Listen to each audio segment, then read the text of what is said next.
Thank you for listening to the Divine Nobodies podcast with Eric Audra and Jennifer Lynn. If you enjoy this episode, please like and subscribe so you never miss a show. If you're on Instagram, please follow us at Divine Nobodies Podcast and join our ever-growing community of lightworkers and spiritual visionaries. Together, we can raise the frequency of our planet and bring in a new era of awakening and understanding. Welcome to our tribe. And now your hosts, Eric Audra and Jennifer Lynn.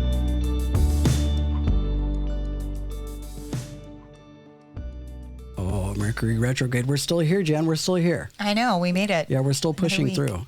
I woke up this morning and I was speaking to my roommate and he just looked up at me. He's like, hey, are you going to seize the day? Carpe diem.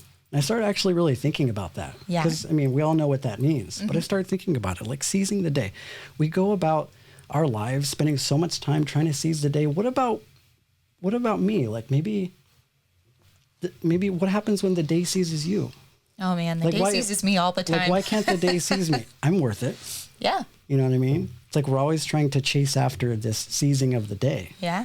When we should have the day kind of come after us every once in a while. Yeah. You know? I feel like the day just tackles me every day. Really? Yeah. I guess it depends. It depends. I'd like to look at the day as like having a loving, sort of compassionate heart. Yeah. So when the day seizes me, it's just more of like this like loving embrace. Yeah. You know it's more like an asshole brother. For me. It's an asshole brother. But this feels like this toxic relationship, always having to chase the day. Right. You know what I mean? Yeah, totally. It's like, why can't it just be available to us? And why can't it just be like there when you want to seize it? You know what I mean? Yeah, I do. I know what you mean. Yeah. Yeah. Welcome, everybody. We have a really special guest here in the studio with us, Jen. We do. Yeah. So after years of searching for optimal health and trying different diets and different routines, she decided to get a formal education in health. So after graduating from the Institute of Integrative Nutrition, she began practices in health coaching. So we'd like to welcome today Audra Bear, our holistic health coach. Thank you so much for having me today. Yay! How you doing, Audra? I'm doing great. Thank you. I love the Audra, the bear. What did that one? When did that come about? That's actually my birth name. Bear. Get out of here, Yeah, really? that's my real name, first and last name. How cool. Oh, I'm over here thinking that it was like one of those names that like a guru gives to you after you complete like your Aquarian level 2 with Kundalini Yoga. I know. Yeah. A lot of people think it's my spirit name or my spirit animal, but it's actually my birth name. So Really? yeah. That is cool. That's like a very Native American cool name. Yeah, Yeah. you must have some pretty cool parents. The whole then. bear family. Yeah. Whoa. So do you guys give bear hugs? I suppose so. Yeah. My dad's a grandfather now, so he goes by the name of Papa Bear. Papa Oh, bear. so cute. Yeah, and then Mama Bear. Oh, I love it. Yeah, my that's the gosh. family. That's precious. Have you Yeah. guys ever like come home one day and see somebody in your kitchen table eating the porridge? No, oh my gosh, no. People joke about, oh my gosh, I've heard everything my whole life. Yeah. We had different dogs named like Gummy Bear and Yogi Bear and wow. definitely played off of that. Yeah. Yeah. You can get a lot of mileage out of that. Yeah, one. you really can. I Well, like that's it. cool. Yeah. I'm glad that that's your actual real name. Yeah, it's pretty powerful. fun. It's very intentional too, right? Yeah, it actually has a powerful meaning between the two names that I have. Yeah. So Audra, AU is the chemical symbol for gold. Oh wow. So the AU is the gold, and then the RA, you guys probably know, is the Egyptian god of light. Wow, So RA wow. is the light, or the sunlight. So the golden sunlight bearer is how I see it. Oh, very cool. That is awesome. Yeah, what a great name. What My a name powerful sucks. name. Yeah. It probably has deeper meaning. You just have to look in it different ways. Yeah. Yeah, I Yeah. think everything has a meaning. Yeah, I remember going on Urban Dictionary a long time ago looking up my name because my name's Eric. And, you know, just for funsies, because when you go on Urban Dictionary, they got a bunch of crazy shit on there. And it Yeah. said, Eric is a mentally retarded cat. No that, way. Likes to jump across rooftops of homes, and its tail does this sort of helicopter motion, which allows it to fly. That's an Eric? Yeah. I've And, never heard of that. I've never heard that yeah, either. that's But I really like it. It was a mentally retarded cat, is what it said in Urban Dictionary. Well, that's funny because my brother's name is Eric. Really? Oh, yeah, wow. So he's Eric Bear. Oh, Eric Bear. So there that's you interesting go. you brought that description up. Yeah, is it with a C or a CK or a K. K? Oh, very cool. Yeah, I always say like, oh, when people talk about me in America, I'm like, hey, who was with Ariel? All right, Yeah. who was with Ariel? That's Prince true. Eric. Yeah. That's right. That's Exactly. right. That's right. So we got a lot of ground to cover. We want to bring you on because you study a practice that I've really been into for a long time, and something that really changed my life during pretty pivotal moments in my life, which is breath work. Right? Right. And so I wanted to just first start off, because we actually have a series of questions I wanted to ask you, but how does breath work make you feel first? Oh, there's so many different things. And it's so interesting that you asked that, because I asked this question on my Instagram the other night, and it was a whole list of, you know, what people say it is. For me, it's peace, it's calm, but also energy. Yeah. It's almost like it's bringing it back to myself. Yeah. And the way that I see it is like, there's so many things in our world that's pulling us away. There's distractions, there's stimulation, there's all these things stressing us out. And it's like, when you come back to your breath or practice your breath, it's like nothing really matters. Yeah. It's just you. Yeah. So if everybody, and that's really beautiful. So for people that aren't familiar with it at this point, can you explain what breath work is? Yeah, definitely. Breath work is an umbrella term for conscious controlled breathing. So it's basically a new term for an ancient technique that has been around for thousands of years. You know, pranayama is ancient Sanskrit word for prana, which means life force, and yama, which means basically control. So it stands for life force or life energy control. But that word also can translate to breath. So it's breath control. So in the West, you know, there's so many different ways that people practice. You can practice fast, you can practice slow, through the mouth, through the nose, like hundreds of different techniques. But in a nutshell, it's just you controlling your breath in certain ways and certain patterns to create a number of outcomes. Yeah. Yeah. What are those outcomes typically that happen when people go into breath work? I know it's like spreads all across the board, because I also practice breath work, but when you're with your clients and you're going through this breath work, what are some of those outcomes? Well, breath work it affects you on all levels. It's not just the body. So we have our mind, body, and emotions. And so on a mental level, there's different things that happen. Like, you know, you could get different thoughts. It kind of turns off that overthinking part of your mind, and it helps you to kind of just tap into like the way your mind really wants to think, instead of just overthinking all the time. So it calms down your mind, calms down worry, calms down anxiety, you know, those mental chatters. On a physical level, it's stimulating on a lot of different ways. So you could experience a sense of ease and relaxation. And it also just helps to boost your immune system and detoxify the body. You know, there's so many different physical aspects. And then there's the emotional side, which I think is really huge, that it helps to really release any stored or trapped emotion. So a lot of times people feel emotional when they're doing breath work.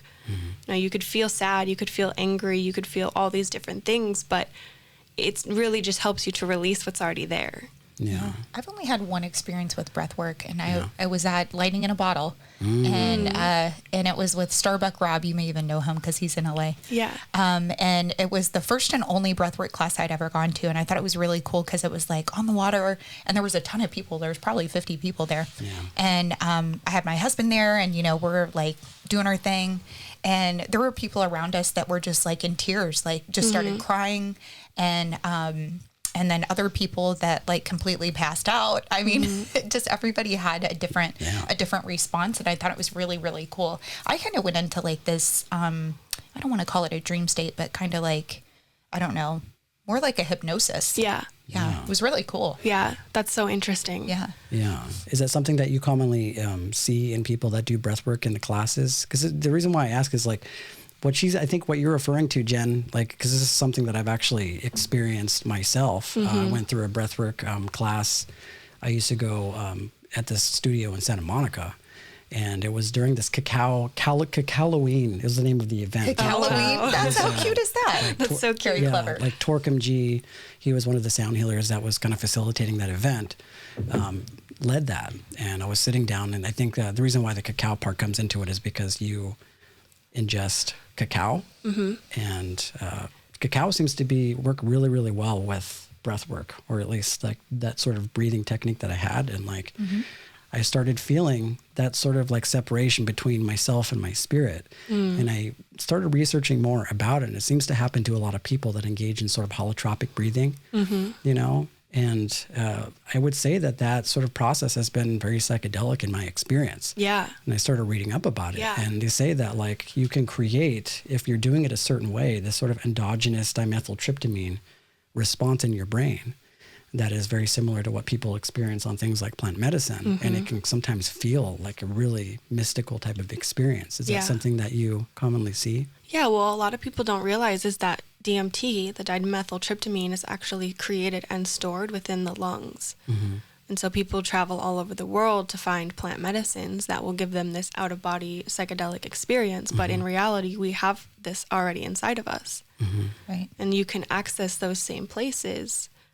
You know, it may take a while for you to get there and to even be comfortable enough to go in those places, but like we have it all within us. Yeah, that's a great way to say it. And actually, I when you said that you didn't know why breath work went kind of hand in hand with cacao, and I was thinking that chocolate is actually naturally increases norepinephrine, and that is the hormone that is activated during breath work. So and chocolate is just like full of norepinephrine. Oh yeah, and so it really as helped, a natural substance. and it really helped to kind of ground into the space. You know what I mean? Like that's how you know. This is my experience with breath work. Depending on what type of breath work it is, you're basically like not hyperventilating. I don't know if you would consider it hyperventilating, but you're sort of like reducing the amount of oxygen that you're taking in. And there's like a certain thing that happens after a certain point where you start to feel this sort of this heightened response. And I notice people that do it, sometimes they have to grab onto something, maybe like a stone or a crystal in order to keep them grounded here. Yeah. And I remember at the very, very beginning when I did my first breathwork class, I almost had what felt like almost like a panic attack, because there's this feeling that you're about to either leave your body or you start to feel sort of like this buzzing in your entire body. Yeah. You know what I mean? That's exactly what I experienced. I was like wondering if I was going to astral project. I was like, am I going to stay in my body? This is crazy. Right. Yeah, I've definitely had moments like that too, where I'm like holding on. It's normally when I do really slow breathing though. Eric, you and I were talking about that, but like the really long holds, like one breath a minute, I feel like that's when it starts to get really intense for me. Yeah. But everyone's different. Some people need that fast breath to keep them going and keep their attention. Yeah. And they have these amazing experiences, but some people just need the slower breath. Yeah. Do you do the breath work that you do? Is it the one I'm familiar with is you're breathing out of your chest for one breath, and then you're breathing out of you're breathing through your stomach on another one. So you're going from like basically two breaths, like the like that? I call it the 3-part breath. Really? So you have the 2-part inhale, 1-part exhale, right? So So the way that I teach it is belly, chest, exhale. Can you demo it? Yeah. Okay. So you can place one hand on your heart and one hand on your belly. Yeah. And I normally teach it for my first class to people to breathe through their mouth because it's a bigger hole and it's just easier for a lot of people.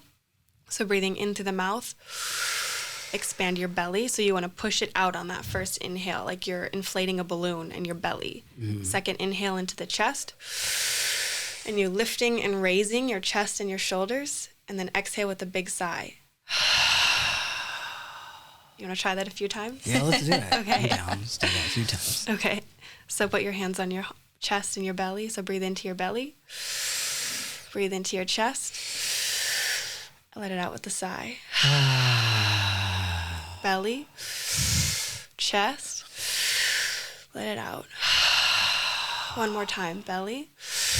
Chest. Exhale. Feels good. I'm freaking out, Jen. I'm freaking out.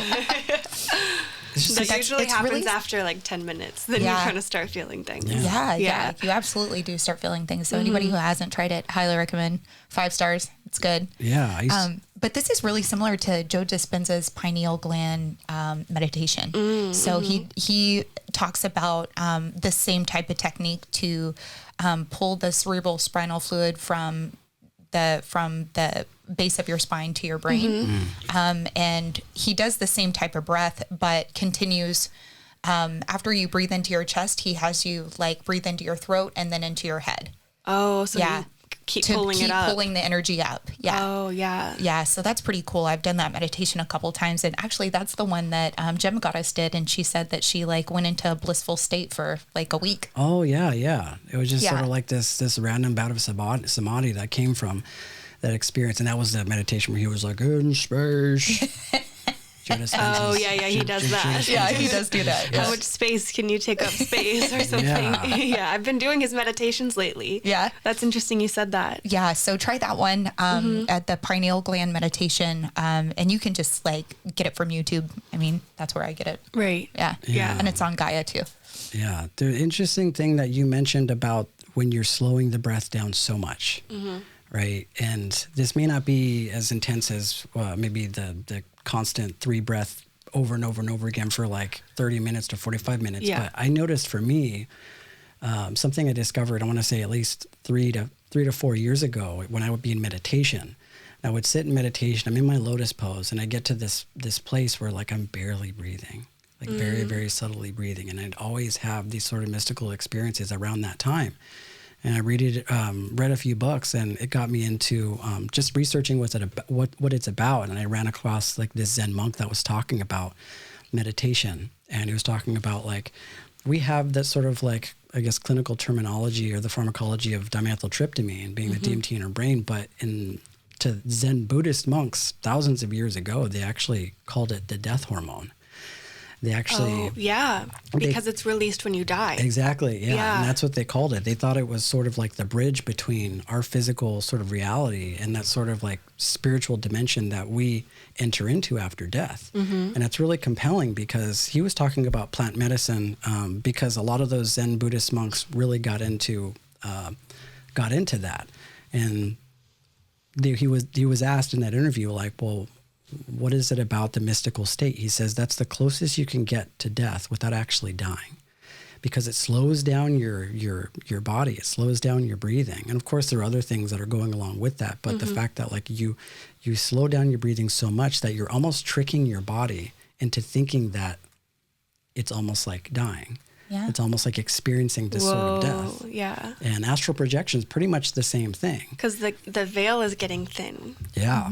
Yeah, exactly. And that it's interesting to see like the correspondence with how things like plant medicine, how things with breathing, how things with meditation, they all go together. You know, because you have pranayama and you have like Buddhism and you have even certain areas of Christianity where meditation and breathwork are like pretty pivotal parts. Yeah. But it's just interesting how it seems, I mean, it's obviously becoming more popular now, but surprised not a whole lot of people are aware of it, you know? Yeah, not yet. What I thought was really cool when I was kind of like looking for more information about breathwork is in the last 5 years, Google has registered it as being searched 6 times more than it was 5 years ago. That's amazing. So yeah, I thought that was super, super interesting. Yeah. And I think David Lynch, you know David Lynch, he's like one of those, he's a filmmaker. He wrote Blue Velvet. Yeah. He's actually, and he's very big advocate for holotropic breathing. Yeah. You know, and he's like a pretty well-known fellow. So I feel like people are getting a lot more into it. Why do you think that is? Why do you think that people have this affinity to looking more towards breathwork now? I think we're just more of an open-minded, maybe, generation. Yeah. And so we're willing to try a lot of things. And especially if you've been in like the spiritual community or kind of seeking for a while, you've probably tried a lot of different types of things like meditation and yoga and all of that. And it's almost like breath work is kind of all of that in one. That's how I see it. Yeah. And it makes total sense. And it's within reach, you know, it's like, it's one thing. The reason why I feel like stuff like that is becoming more widespread is because we have clinical sort of medicine failing a lot of people. Yeah. So people are like taking drugs and people are tired of all of the side effects that come along with all this stuff. So I think people nowadays are turning to more like holistic methods in order to try and get that sort of health. Definitely. Yeah. And there actually was a study in 2016 done at University of Pennsylvania about depression and breath work. So they followed these people that did breath work for 12 weeks straight, and they actually had improvements in depression where they were not responding to antidepressants. So it was in a population of people that antidepressants didn't even work for, but breath work did, which is pretty cool. That's amazing. Cool. And that's like real deal shit. That's a clinical trial. Yeah. So.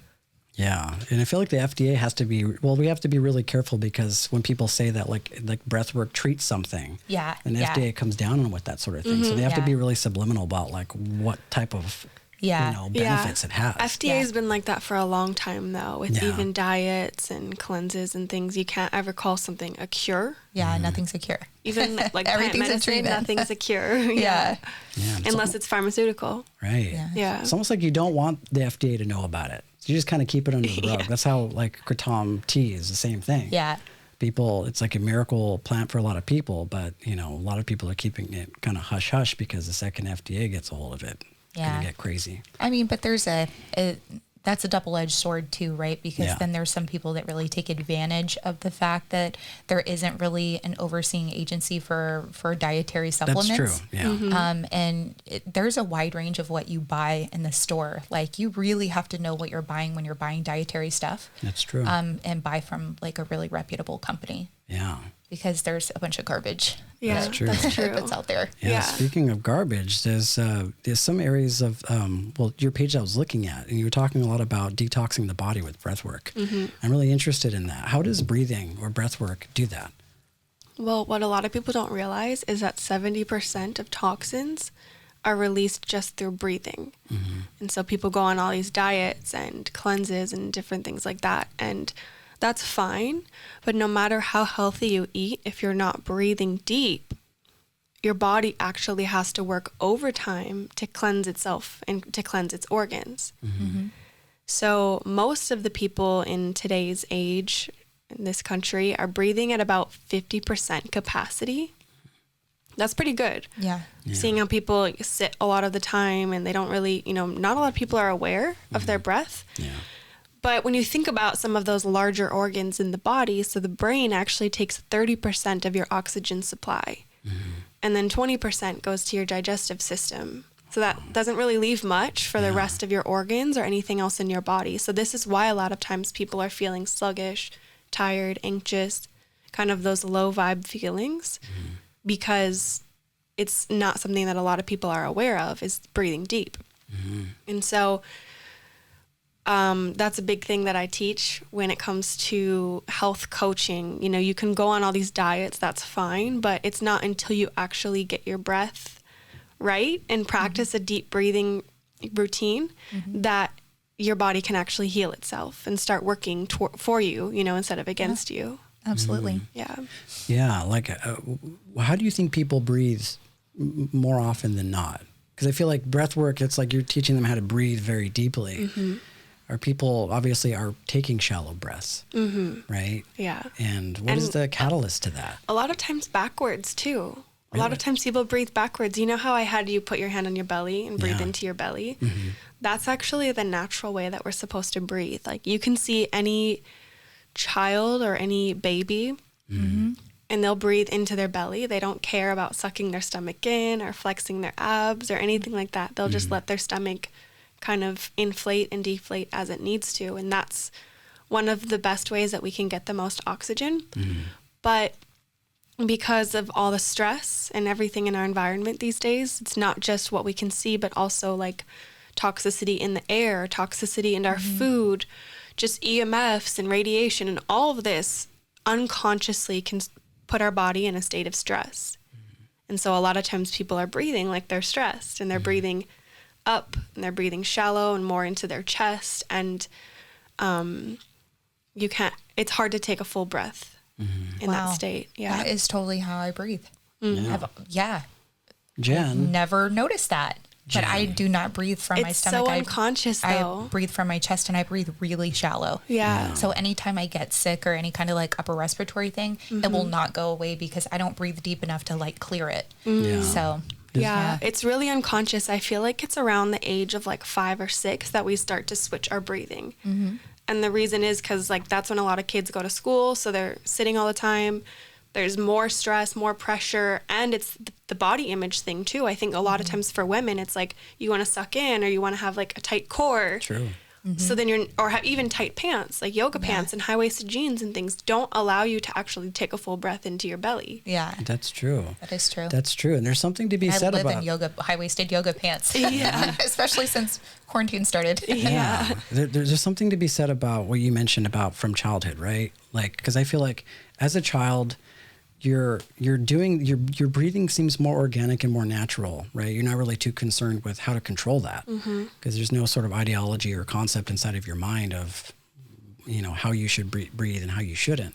But it seems like maybe up into the age where we start developing an ego, start developing a sense of self. Yeah. And then that sense of self starts articulating the environment and it starts kind of picking and choosing what it wants to follow and what doesn't. And it almost seems like that feeling to control, right? Because the ego wants to control. It wants to control over its external environment. It wants control over its internal environment. So it's almost like maybe that feeling of having to either hold the breath because of anxiety or having to breathe a certain way. And just like you said, like having to suck it in. And I've done that in high school, Yeah. And that can contribute, I imagine, to a lot of that sort of static and that density that people go through. That tension in the digestive area. Yeah. It's that ego. Yeah. The ego comes in and just wants to control an organic process, it seems like. You know what I mean? Ego's trying to control everything. I know, we're just going around controlling shit. That's why you got to put it in check. You gotta kind of have to, tell it who's boss. Yeah, that's right. Yeah. And be pals with it, But yeah, it's a really, really interesting thing that you mentioned. And there's so many things kind of worked into it. Breath work obviously has a lot of different benefits, but there's also the emotional release component to it. Right. Yeah, So I think you talked a little bit about that maybe it was in your bio or on your Instagram about the emotional release. Yeah. Can you talk a little bit more about that? Yeah, definitely. So in traditional Chinese medicine, they talk about how emotions are not just thought. They're not nothing. They're not in the air. They're actually physically stored within our cells and within different organs. Yeah. And so traditional Chinese medicine has charts of where certain emotions are stored within the body. So for instance, it's fear is in the kidney and anger is in the liver and grief is in the lungs. Oh, wow. You can really kind of pinpoint where everything is being stored. Okay. And so emotion is, it stands for energy in motion. And if it's not moving, then it can actually get stuck within these organs and cause discomfort or even worse sometimes if it's not dealt with. And so energy work and moving energy is a big part of that. Because like I said, you can eat the healthiest diet in the world, but if you're not really looking at your emotions and seeing what's actually stuck in your body, then that can cause problems. Yeah. And so one of the benefits of doing breath work is that it helps to stir up energy. And what it does for a lot of people is that it's almost like an inner therapy session. Like it releases whatever it is that you're holding on to that you may not even know. Yeah. A lot of times what happens when people have classes or sessions with me is that they'll have childhood memories or a random emotion start coming up that they didn't even know they were feeling, like anger, or they just want to scream and get it out. But that's exactly right. I feel like that's what people need is a space to be able to just cry and release and let it go and move on, because in order to heal anything, you have to feel it. Yeah. So coming back to that and just allowing yourself the space to feel. But the thing is, we live in a society where we're not taught to process emotion. Another thing, from a very young age, we're taught to suppress. Yeah. Yes, you're absolutely right. And you see it if you go to the grocery store, you'll see parents like trying to get their kids to be quiet or stop crying and bribe them with food or something like that, So we're taught to just consume and not feel anything. And even more as we have, this technology and so much distracting us from ourselves that it's just so normal. So having stuck emotion is not rare. Yeah, a lot of people are carrying so much, and I feel like all weight is emotional weight. And if you can really come back to that core thing, realize what it is that you're holding on to, work through that emotionally, release it, it changes so much on the external. Yeah. Yeah. That's really interesting. I actually got acupuncture before quarantine. And Nice. Shit was normal. Yeah. And the reason I went is because I was having a lot of back pain, and I have ankylosing spondylitis. So I was like, oh, maybe, I'll not do traditional pharmaceutical medications and I'll try this. And it was really interesting when he did my exam. He was just feeling my pulse and he was like, oh, your liver is sluggish and your kidney's sluggish. Whoa. Just from feeling my pulse, and he was like, oh, you're under a lot of stress. It was like almost like having a fucking psychic reading. Like he was just telling me all kinds of things. Like, what you've been doing. That were totally accurate. Yeah. So I thought that just talking about Chinese medicine, it made me think about that experience. And I was like, oh man. But another thing, 5 stars, highly recommend. Acupuncture is cool. Nice. Yeah. It's cool and it works. Yeah. Cool. Yeah, it's so interesting because in the West, we think of medicine as just like the body as a machine. Yeah. Like we think, oh, the kidney's off, it needs this medication or this surgery or this operation. Like, it's just so linear.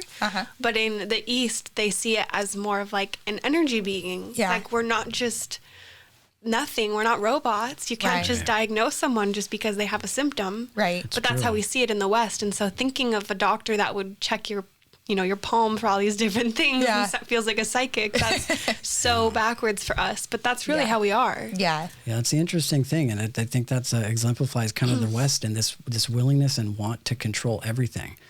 Control everything to the extent that you think that you can systematically just sort of like treat every little thing. But when you don't have the spirit integrated with that, you kind of miss the bar and you end up treating symptoms and not actual like diseases. Yeah. You know what I mean? And bringing it back to, I feel like the wellness industry has the upper hand right now because we're going through a lot of change and we sort of like witnessing a really special time in our society right now, which is like the slow collapse of our government and all of our sort of systems, and spirituality can fall into that as well.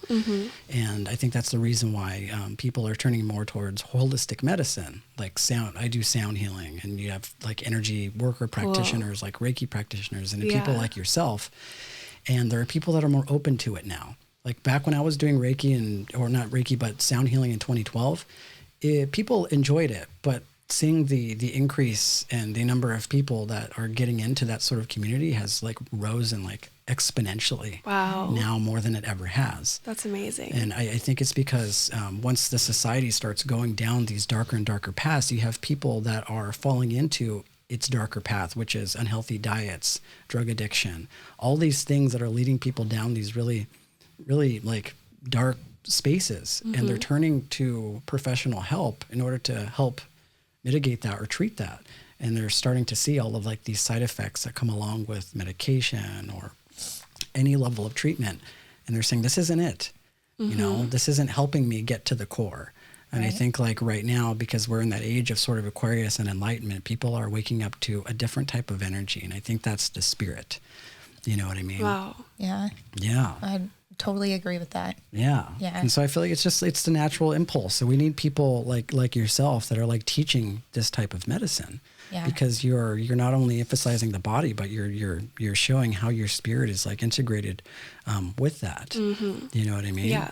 Yeah. And it's not to knock traditional, Western medicine, because there are times when it's necessary and you definitely need it, especially as it relates to like infections and things like that, bacterial in nature and whatever.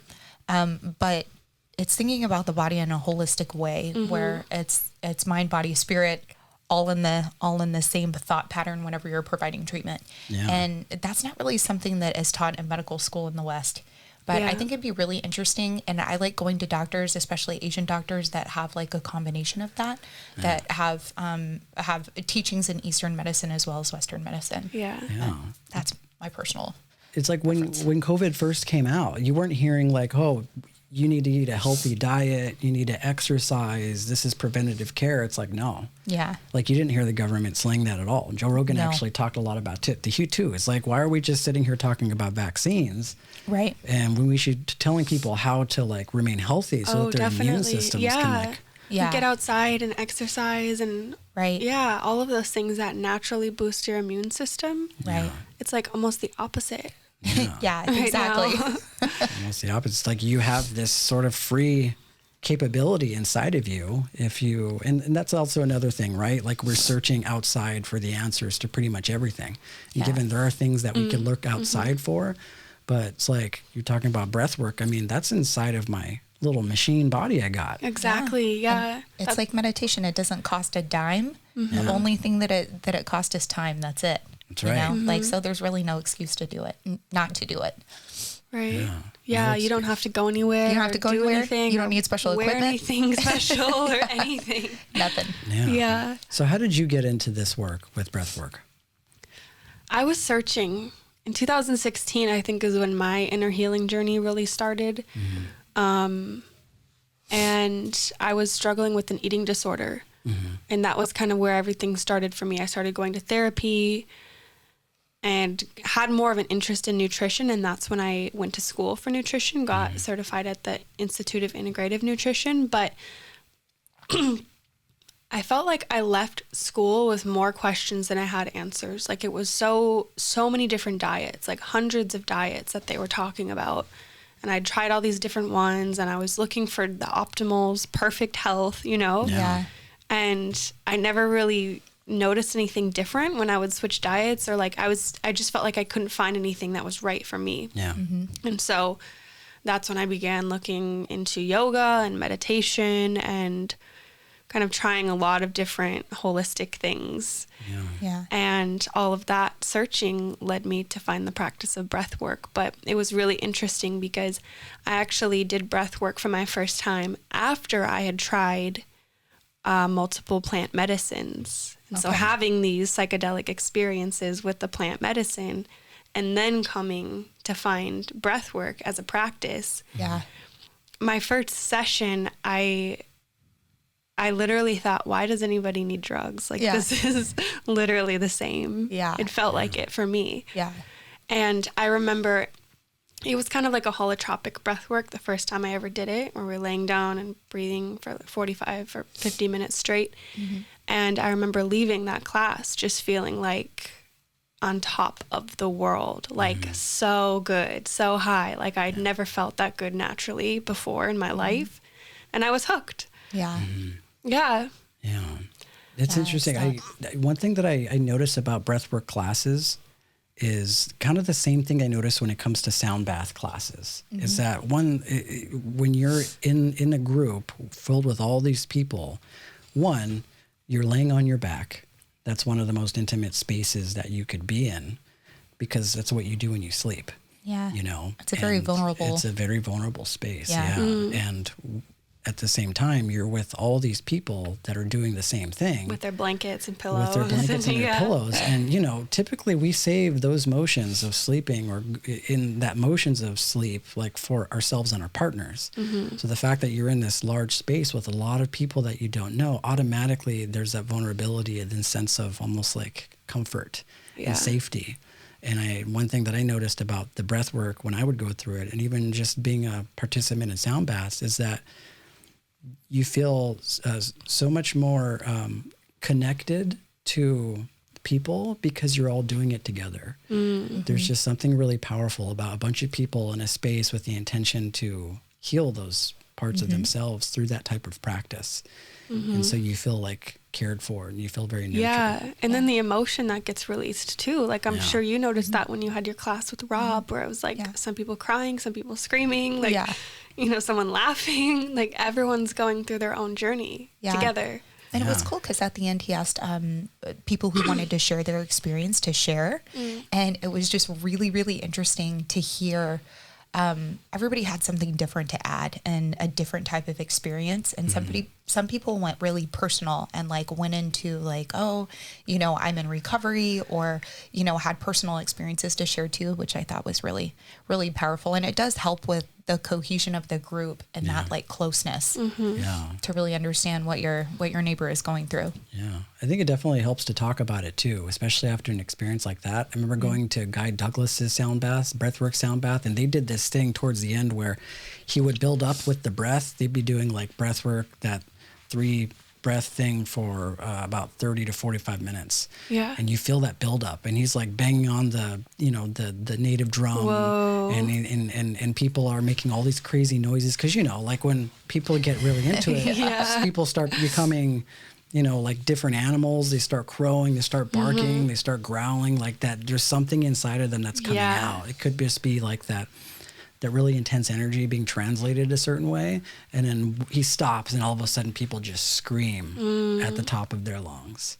And that was, I remember that memory because that was probably one of the most powerful experiences I've ever had, because I let out that scream and I was literally crying like a baby at the very end, because you let out the scream and then it becomes super quiet. And that's like the integration. That's where everybody's just like, like quiet. And then I was just like this person crying. I was doing the ugly cry, Jen. Oh no. I bet that felt so good though. It felt so good, but I was going through a lot during that time. Yeah. And I was crying so loud they had to get 2 Reiki healers on me. Oh my gosh. They were like, yeah, I'm going to get this guy over here. Yeah, so snot in your mustache and everything. Yeah, just exactly. And it was the whole just, and they thing. were there and they put hands on me and it was coming out. All the emotions were coming out, you know? That's amazing. Yeah. And I wasn't expecting that. Yeah. So it's like you say, like sometimes those emotions have to come out, you know? Yeah, there's been times like that for me too, where I feel like, oh, I've had a sad day. I'm going into this class. I'm going to grab a box of tissues just in case. But sometimes it's not like that. Sometimes I just want to laugh and just feel joy. Yeah. So you never really know what's going to happen, but it's almost like every day we wake up and we're new people. We're going through different things, processing different emotions. And so when you come to a breathwork session, it could be anything that comes up. Yeah. I feel like every session's different. Very, very different. I wanted to ask you about this because when I first started doing breath work, there was this sort of fear that you get that I imagine a lot of people get, where you're breathing for so long, right? And you start to feel that lightheadedness. And you start to feel almost like some people's like hands will start curling in. Yeah, mine curling for sure. And then your body starts to buzz and you almost feel like you're going to pass out. Yeah. And so there is that fear for me and from other people that had legitimate questions if it was their first time. You ever had anybody or one, it's pretty safe, right? But have you ever seen people like just completely pass out? Well, something you have to remember is that no one's ever died from doing breath work or from breathing. So, and if you're laying down, then that's probably the safest place to be. Nobody in my classes has ever passed out, but I was friends with this guy who taught breath work on the East Coast. And one day he sent me a picture of a cut on his head. And he said that he was doing breath work in his chair and he fell over and hit his head on something like the floor or something on whatever. And I've never heard of that happening, but he's the only person that I knew that did that. He was standing up? He was sitting in a chair. Oh, sitting in a chair? Yeah, and See, then he said he fell over. I wouldn't do it in a chair. I wouldn't either. I think I've only seen people do it laying down, but yeah, I normally teach it when people are laying down. I feel like that's the safest. Yeah, safest. Yeah. Do you do large groups or just individual? I have, but I actually started teaching breathwork 1.5 years ago. And I only did about 5 classes in person before I started doing everything online. Yeah. oh wow. Yeah. Okay. So I have had a few like beach classes. I actually did one with Rob. Oh, We had really? over 100 How people cool. on Venice Beach. Oh, And that's that so was in cool. August. So everyone was in their swimsuits on the beach breathing. How awesome. Yeah. So I've done a few classes like that, but I always say, go at your own pace. If you feel uncomfortable, then stop. Yeah. And that's what's cool is like I can be the guide, but you have to take it as far as you want to take it. You know, it's like the same with yoga and meditation. Like it's your own practice. So you do what you want with it. Yeah. Yeah. Very It cool. takes a great amount of trust, I think, to have for yourself and for your body to kind of push it, Yeah. Because there's that feeling. And this is right. This is where the sort of flight or fight response comes into play in a lot of these practices, because a lot of people go through that sort of panic through things like plant medicine, holotropic breathing. Whenever you're sort of pushing the limits and the boundaries of what you imagine possible, there's this thing that happens where the ego starts to come in and says, you shouldn't be doing this. Like something bad's going to happen. Yeah. Like you could die. Yeah. And a lot of people listen to that. A lot of Yeah. people listen till they sort of like start to push back. They're like, oh, if I go too far, Yeah. I'm going to pass out. If I go too far, I might lose consciousness. Yeah. Because your mind, its job is to keep you safe. Right. And so when you're in a situation that you've never been in before, it's going to be like, wait, hold up. What's going on? Right. What's Yeah. this going to feel like? What's going to happen? But that's why it's hard to do it on your own. I think it's really important to do it in classes, at least the first few sessions, so that you have that motivation to keep going, because those thoughts will come up Oh, for sure. when you're not used to it. Do you have any like recordings of classes that kind of like a guided meditation, I guess? Yeah, I have a few. Yeah, I have an online program, actually. It's called the Detox Breathwork Method. And so it's 5 days of classes, and each day is detoxing something different. So kind of like kind of like what I was explaining earlier, like breathwork, detoxing the mind of worry and stress. So that's one day. Detoxing the body and using ancient techniques to help boost your metabolism and immune system, and detoxing the emotions. So breathing to actually release emotions out of your body. So it's like a holistic detox using breath work. This sounds like the perfect thing for somebody who has just experienced an early breakup. That's true. You know, because I think about like how broken heart really affects your immune system and how hungry you are. Like it just affects your body in so many different ways. Your breathing. Yeah. And your emotions. So I feel to like release those does. emotions, to, you know, help increase serotonin and norepinephrine so you feel more happy.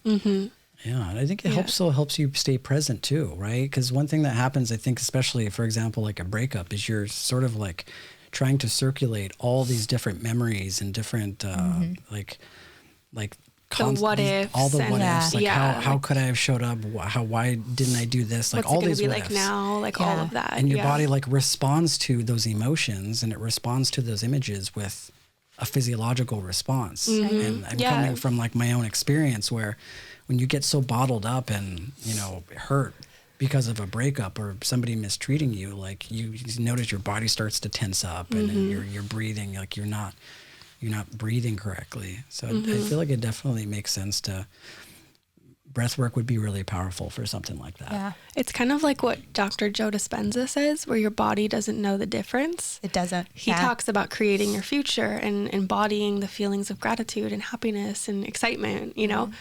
But it's the same with the past or trauma. When you're reliving that in your mind all the time, your body doesn't know that it's not happening now. Right.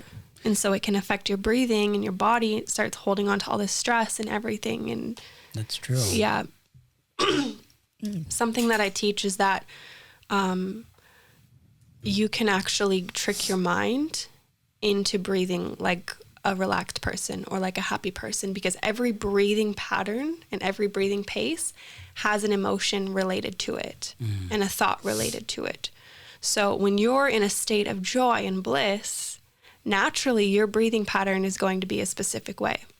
When you're in a state of fear and anger, naturally your breathing is going to be a specific way. So this is going to be really different for every person. I can't tell you like, oh, that's the breath of fear or whatever. Like it's not mapped out exactly like that. But if you can actually learn how to breathe like a relaxed person, you can send signals to your mind that you're safe, you're fine, you don't have to worry, everything's okay, and your body responds. Yeah, it's like the law of manifest. It's like basically like manifesting a healthy breath. Right. That's right. You know what I mean? Like your breath creates the way that you think. Right. And the way that you think creates how you feel, and how you feel creates your vibration, and your vibration creates your reality. Yeah. Exactly. Yeah. So you can talk about the law of attraction, you can talk about all these things all you want, but it's like, take it another step back. Yeah. You know, bring it back to the breath, which is really the source of everything. Yeah, absolutely. And it's like it's a really powerful thing, because it's like we're dealing with two things when it comes to that sort of primitive brain, that flight or fight response. It's like there's physical, actual fear, like if you're in a forest and there's like a tiger running after you, you know, or like a giraffe, or like a, you know, any number of animals. And then you have emotional fear, which I think is more prominent these days. Yeah. Right. And it's like the mind can't tell the difference between what's an actual threat and what is an emotional threat. It's like that whatever you think up has the ability to scare you in the same way. Yeah. You could even think of it this way. Like imagine you're driving through an intersection, and all of a sudden there's a car that comes up to you on the left, and you look to the left and it might hit you. So all of a sudden what happens to your breath? You take a deep breath in, or you hold your breath, or you're not breathing. Yeah. Something changes, right? So fast forward a couple of seconds, you make it through the intersection, everything's fine, you're back on your route, and all of a sudden your body just gives you this like sigh of relief, like, oh, we're okay. I don't have to worry, you know? So now you're tricking your brain, because your brain goes, wait, I thought that I was in danger. I thought that we weren't safe. But your breath, it kind of thinks, oh, I'm breathing like a relaxed person, so I must be okay. Yeah. Yeah. So it's kind of the same thing that we can harness and tap into day to day, because like you said, there's so many things emotionally in the environment, things that we don't even realize that are stressing our body out. Even something like driving in a car, like putting our physical body in this machine going 60 miles an hour down the highway is actually very new to the human race. Yeah. I know a lot of people that are scared of driving still. Yeah. I know a lot of people that don't drive on the freeway at all and will take side streets and inconvenience themselves. Like, yeah, it's not natural. Yeah. They're like, hey, I'll be there in 5 hours. Right. I'm going to take the one all the way down. It's like, oh, Jen's coming. I'll have to move this dinner to 4 hours from now. Yeah, 10 p.m. Yeah, actually, we'll move it to Thursday instead of Tuesday. Just send an Uber. I actually have a really dysfunctional story about how I learned how to drive on the freeway. Really? Yeah, I'm going to share it because it's kind of funny. Okay. So my dad is, I have very, very young parents. So, and my dad's like a big drinker and a big partier. And as a kid, we went everywhere. Like, our parents did not adjust their schedule for us. Like, we adjusted our schedule for whatever they wanted to do. Yeah. So I would go to the bar with my dad sometimes and hang out. So I'm from the South, and in Texas, you can go to the bar with your parents if you're under 21. What? So yeah, you can't drink, but you can be You there. can go. Yeah, you Play can be darts. there as long as, play darts and pool and whatever. It's not like a place for kids. Most Right. people don't bring their kids, but that's why I preface this with it's dysfunctional. Yeah. So I was like 13, and my dad got a Mustang convertible, and he just thought he was hot shit, right? It was like red with a white top, and got fucking wasted at the bar. So he was like, hey, you're driving home. And I'm like, I'm driving home? And he was like, yeah, you're driving home. And I was like, oh, and I knew that the only way home was to take the freeway. Yeah. I was like, oh, I've never driven on the freeway. He's like, well, you got to learn sometime. So he gets in the back seat. Okay. And I'm driving. And then he had a big bottle of Crown Royal. Wait, how old were you again? 13. Okay. So he puts it in the front seat, and then he puts the seatbelt over the bottle of Crown Royal, and he sits in the back. We've got the top down, and I'm going like 40 on the freeway, and he's like, you're gonna get ran over, you gotta go faster than that. So I'm like going faster, and I was so fucking nervous. Oh my gosh. And we made it. We didn't die. Crown Royal didn't die either. Your dad's not had a Hunter. seatbelt on. Your dad's not Hunter S. Thompson, right? No, Are you sure? no, but Sounds like some crazy shit. yeah, he's something else. So Yeah, sounds like a Texas father. yeah, he's totally a Texas father. So yeah, so that's how I learned how to drive on the freeway. Oh my gosh. Yeah. That is a good story. Yeah, that is a really, really good story. You know, the thing about breath work, because I traditionally study like Hinduism, Advaita Vedanta, like Eastern spirituality, and talk a lot about breath work. And the one thing about breath work is that everything comes out of it. Like language doesn't exist without breath, right? Like how we communicate doesn't exist without breath. Basically, the breath is our connection to the natural world around us, right? It's like our body is taking something from its natural environment, bringing it into our natural bodies. And it is sort of like this really intimate dance that goes on between us and nature. So it just shows like how part of nature we really are and how much we actually need nature to exist. But the interesting thing about when they talk about meditation, which is, you know, like the breath isn't a conceptual thing. It's like a fact. Everything in nature has breath. And the reason why this is so prolific and powerful is that somebody with a really busy egoic mind, where their mind is just, and this is where I think breathwork or meditation really helps a lot of those people that can't stop the inner chatter. When you start really focusing on the breath, there's not a conceptual sort of framework for the ego to grab onto. You know what I'm saying? It's like the breath is something that's happening. It actually happens whether or not you want it to or not. And your willingness to focus on it or not focus on it doesn't make any difference to the fact that like you need breath in order to survive. But the beautiful thing about breath is that once you focus on the breathing, because you're not dealing with language or you're not talking about concepts or dogmas or ideology, all these things that get us really confused in life, you're getting to a very natural process. It'd be the same as like being amongst the trees in nature. Like nature doesn't have a story. It just does what it does. And I feel like if we like really focus on the breath, we can come to that same conclusion. It just does what it does. I love that so much. And that's the part of the reason why I love breath work too, is because after studying all these diets, and trying yoga and all these different things, right? It's like, it doesn't matter what diet or what political stance or what your race is or what your status is or anything like that. We can always just breathe. Like, we all have this and we all need it, and it unites us all in such a way that, like, you know, back to the ego, our mind wants to attach to all these different titles and things, right? To keep us separate. But it's like the breath is the one thing that unites in every area. Mm-hmm.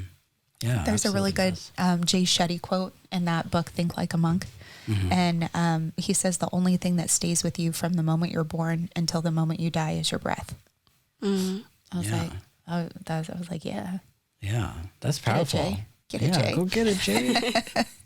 Yeah, he's They getting even it. say things like you can go 4 days without water, or a week without food, or a couple of weeks without food, but only 4 minutes without your breath. Yeah, that's So true. when you look at it that way, it's like it really is the base of everything. Yeah. That is your life force. Unless you're David Blaine and you're doing crazy shit like holding your breath for like 30 minutes. Oh, dude. Oh my gosh. That's so nuts. Did you listen to that Joe Rogan with David Blaine? Yeah, I and shortly after, do you know how he did that his last stunt where he had like all the balloons? And he like took like all these balloons out until like the firmament basically as close into space as you possibly could. Yeah. And it's interesting because he had to develop, I don't know, maybe practice the Wim Hof method or something like that. He had to like through the entire process, you can actually go on YouTube and find it, but the only reason he survived that high into the sky is because he was doing something by increasing and decreasing the amount of CO2 and oxygen in his blood. Because after you get so high, I think it's like the amount of pressure. Yeah. The amount of pressure that you experience, you have to sort of elevate your body to get to that point. And the only reason why he didn't die is because he was doing this entire time. He was like, he had like a little meter and he was like, and he made it happen. That is so crazy. Yeah. That's super crazy. Yeah, So he's a trip. Yeah. And he ended up, he made it back down. He made it back down. He got so high, he was able to almost, right before the atmosphere burned him up. Oh my gosh. Yeah. I haven't heard of that. I'll That have to guy look is it a up. beast. Yeah. That's crazy. Yeah. So, what does your breathwork practice look like right now? I mean, we're obviously in quarantine, right? We're all kind of trying to make the best of what we do. Do you hold like public classes, or is this something that you could successfully do through Zoom? Yeah. All of last year in 2020, I was doing Zoom classes. Yeah. It's a bit harder for me to do them because I just like being with people and being in the same space. But I do a lot of sessions, like one-on-one sessions over Zoom or group classes over Zoom. But now I'm kind of focusing on more like evergreen type digital products, I guess, like audios and courses and things like that. Yeah. I mean, the internet's so cool because we get to reach so many people. That's and just true. a couple of days ago, I realized that I've taught breathwork to clients in over 8 countries. Wow, 8 how cool. countries. Yeah. Wow. So I think that's really amazing to be able to reach that far. Yeah. It really is. I'd agree Yeah. with that. Yeah. You And I never know. actually started teaching online in November, and the pandemic came in, I guess, March. Yeah. So a few months before, I was kind of already prepared for that, which is really good. But yeah, that's how I've been doing them lately. Oh, that's Yeah. very, very cool. I Yeah, noticed that's for like a long time when I was young, I would do that whole breathing from my chest thing. Yeah. And I didn't even realize it. You know, it's like you don't Yeah. realize it for so long. And then I actually had a bout of panic disorder in like my really, really early youth. And I went through, it was a really great catalyst for change because it allowed me to go into all these different areas of spirituality in order to try and find the answer to that. Yeah. And one of those things came up with like breathing and breath work and meditation and learning how to properly breathe. And also not focusing, because there's a difference between like mindfully focusing on your breath and being super OCD about how you breathe. Because I noticed like with some people that go through panic disorder, like people that have panic attacks a lot, they start to freak out and they start to like overly pay attention to how they breathe. Yeah. And then they actually end up creating a panic attack in themselves. Yeah. I don't know if it's something that you guys have experienced where it's like suddenly you feel that panic come over you, and then all of a sudden you're paying attention, making sure it doesn't happen. Like you're making sure that panic attack doesn't happen. So you start like really overly focusing on your breathing. But what ends up happening is that you don't even realize you're doing it from your chest. Yeah. And Absolutely right. And then you get that fear you're going to pass out. And it wasn't until I started, taking up the practices that you're talking about and the practices that you offer, where I started realizing like how much I wasn't breathing as deeply as I could. Yeah. That's what a lot of people say to me. Yeah. After they do a class or a session or something like that with me, they say, oh, I just never realized how much I was holding my breath. Yeah. I mean, I never realized that I was just breathing from my chest until you talked about it tonight. So as I've been sitting here, I've been trying to like breathe from my stomach, and I'm like, whoa, this is so weird. Yeah. Yeah. It's So it like feels so really different. Yeah. Yeah. Right? Imagine you wake up in the morning and you look in the mirror and you're like, well, I'm a completely different person. Oh my gosh. Yeah, that would be awesome. All because I wasn't breathing the right way. All right. Well, thank you so much for coming in. You have been a wonderful guest. If there was one thing that you could leave with our listeners, what would that be? One thing. Or a couple things. Series of things. Yeah. Whatever. A stream of thought, collection of conscious, mindful thoughts. I think it's that there's nothing really outside of you that you need besides your breath, in my opinion. I know that sounds super like new agey and weird, and what does she even mean by that? But I think when you really come back to it and tap into it and have a practice of your own, you realize that, everything else is just extra, and it's fun, and there's nothing wrong with that. But it's like, it's just really coming back to the source of who you really are. And I think that's what a lot of people are missing. We're constantly looking for things outside of ourselves. Yes. Maybe without even realizing it. And I think that's the most beautiful part about the breath, is that it brings you to what you have. You have everything you need. Yes. You Yeah. have everything you need inside of you. Mm-hmm.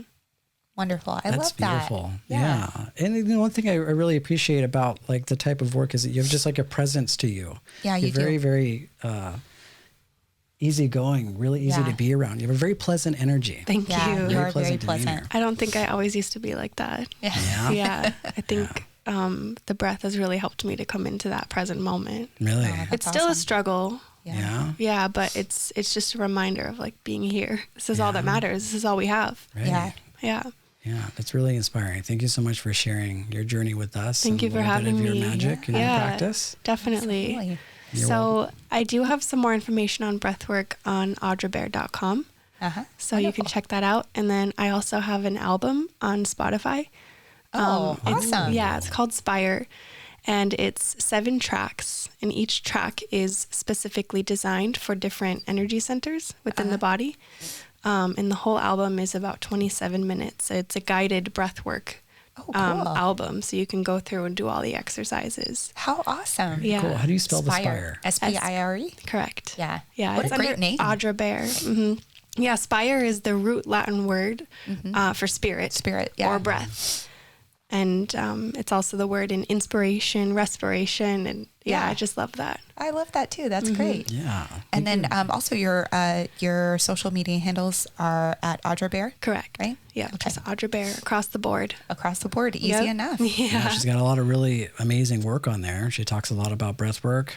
She has a lot of really, really great video and content. So Yeah. definitely check it out. Yeah, check her out. Thank you. Yeah. Yeah. Thank you again for coming in. Definitely. Thank you for having me. Yeah, you're you. welcome anytime.